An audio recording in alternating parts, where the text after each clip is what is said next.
There's a ton of options for LED rock lights, but not all of them are the same, and most of them have to be screwed in place. Thankfully, there are magnetic LED rock lights available, so the only thing that you have to worry about is the placements of the lights and where to run the wires. And for that, we've got you covered. You know you're gonna dig this. Let's start with what you get in the box. With the 8-piece kit, you're going to get everything you need to make these lights work. It's 100% plug and play ready.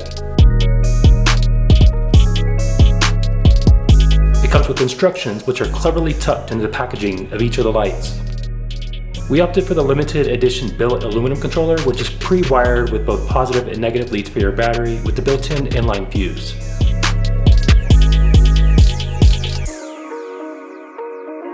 The lights themselves are stout, and when they, along with the controller, are compared to other options, the difference is night and day with both size and quality.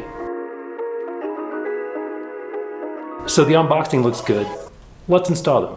Run 4 lights up the passenger side and 4 lights up the driver's side, taking the driver's side lights across the engine bay and meeting up with the passenger side lights at the controller box near the battery.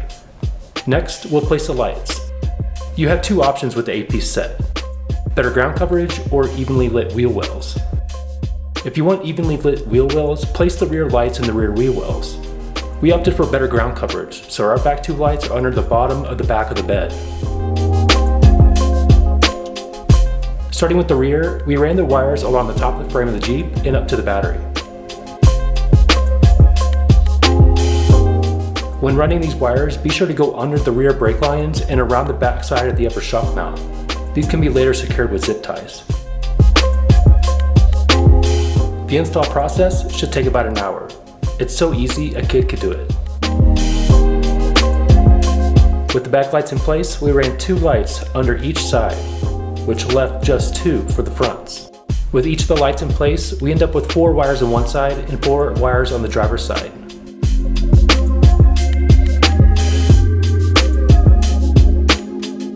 We loosened each of the brackets along the top of the engine bay and ran the wires across the top.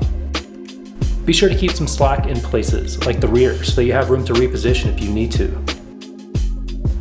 Once you're certain they are where you'd like them to be, trim the rest of the wires. Wiring them into the controller is pretty straightforward with the supplied directions. It's just tedious and a little time consuming. When routing the wires through the controller box, using a bit of Windex will help the wires slide right through the rubber grommet. We decided to use some Velcro and attach it to the top of the fuse box. I would avoid doing this because it's gotten hot a few times and the aluminum gets hot, which means the adhesive comes loose. The top of the fuse box isn't a bad place. The top can still easily be taken off and removed, but be smarter about where you place this. And they look really good too, but there's a few things you should know.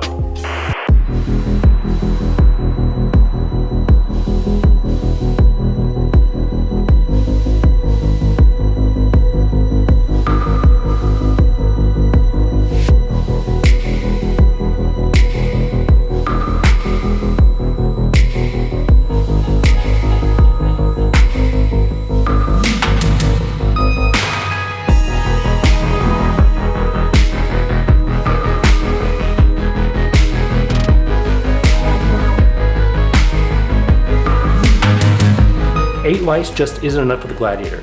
In our placement, we opted for more ground coverage versus a visual balance. In other words, if we had placed the rear lights in the rear wheel wells, we wouldn't have the light from underneath the back of the bed. At minimum, 10 lights would give you both good ground coverage and would also look a lot better. The key fob. It's nice to be able to instantly turn the lights on and off, but when we first installed the lights, they were apparently only at 50% brightness.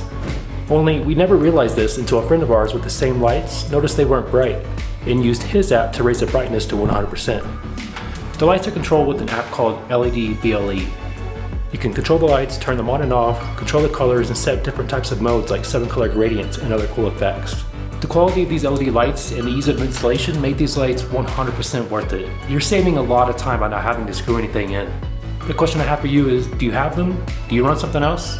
Let me know in the comments below, and we'll see you next week.